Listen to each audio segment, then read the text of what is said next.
Metaphysics Rantcast. We're back. Metaphysician 7. That's me. We're here now with a new PDF published by the Canadian Mental Health Association, published back in 2014 for that year's Bell Let's Talk initiative. This particular PDF is focusing on grief. You know, when you lose a loved one, when they die, in whatever circumstances, the grieving process can linger on for some forever. But there's the various stages of grief in the grieving process. And so they've published a PDF about this.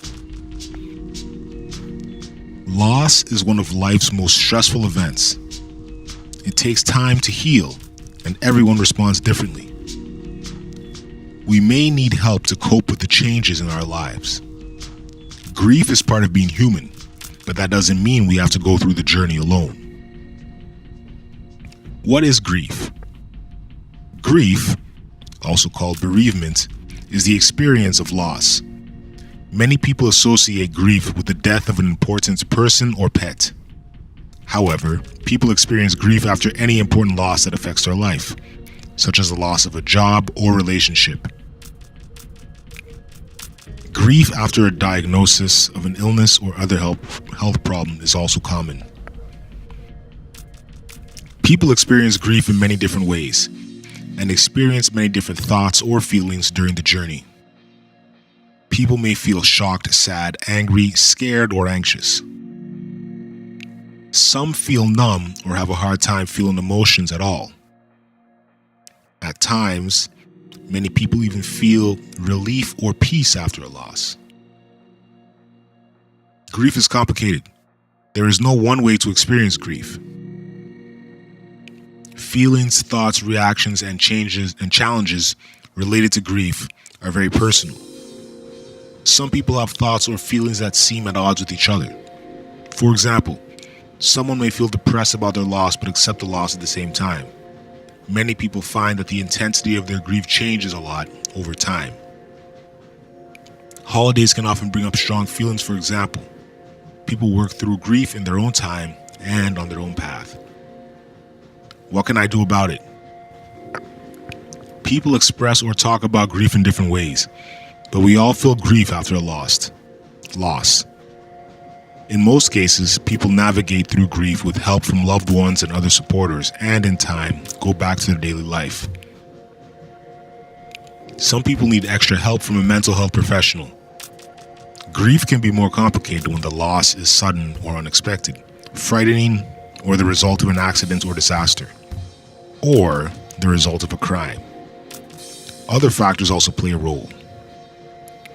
A person's experience of mental illness, lack of personal and social supports, and difficult personal relationships can also affect the impact of grief. A type of counseling called grief counseling supports people through difficulties around grief. Here are some tips to help you through your journey. Connect with caring and supportive people. This might include loved ones, neighbors, and coworkers. It could also include a bereavement support group or community organization. Give yourself enough time. Everyone reacts differently to a loss, and there is no normal grieving period. Let yourself feel sadness, anger, or whatever you need to feel. Find healthy ways to share your feelings and express yourself, such as talking with friends or writing a journal. Recognize that your life has changed. You may feel engaged with work or relationships for some time. I'm going to actually jump back a bit. Let yourself feel sadness, anger, whatever you feel. Find healthy ways to share your feelings and express yourself, such as talking with your friends or writing a journal. Those of us who have kind of adopted social media as one of those ways, that's another format. The audio recording. I mean, I have a whole bunch of stuff in voice memos that I record about my experiences. That is basically a journal, but that, for the most part, I don't think will ever see the light of day. At least not yet.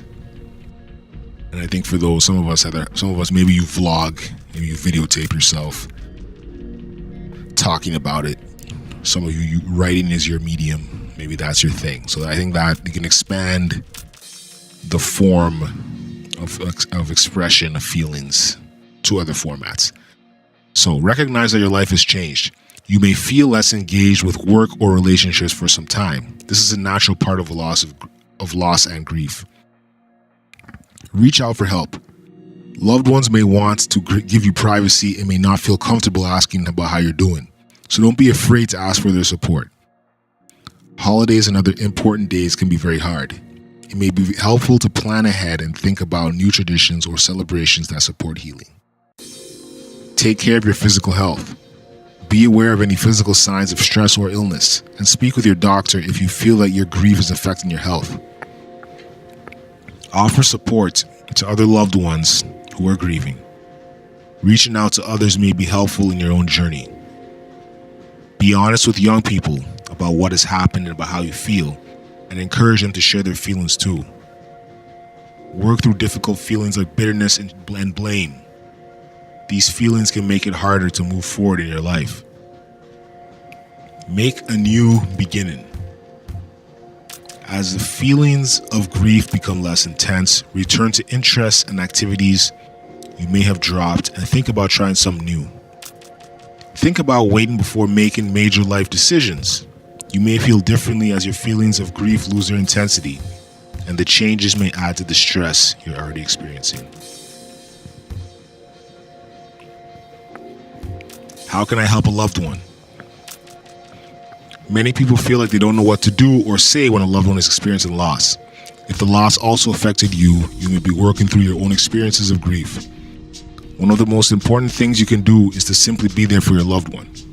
Grief can feel overwhelming, but support and understanding can make a huge difference. Here are some tips for supporting a loved one. Understand that a loved one needs to follow their own journey in their own way and express their feelings in their own way. Ask your loved one what they need and regularly remind them that you're there for support if they aren't ready to talk with others yet. Remember to offer practical help too. Talk about the loss. It's common to avoid the topic and focus on a loved one's feelings instead, but many people find sharing thoughts, memories, and stories helpful or comforting. Remember that grief may be bigger than loss. For example, someone who loses a partner may also experience a lot of fear or stress around financial security and other important matters. Include your loved one in social activities, even if they often decline. It's important to show that they are still an important member of your community. Help your loved one connect with support services if they experience a lot of difficulties. Take care of your own well-being and seek extra help for yourself if you need it. Again, contact a community organization like CMHA to learn about support resources in your area. Founded in 1918, the Canadian Mental Health Association, CMHA, is a national charity that helps maintain and improve mental health for all Canadians. As a nationwide leader and champion for mental health, CMHA helps people access the community resources they need to build resilience and support recovery from mental illness.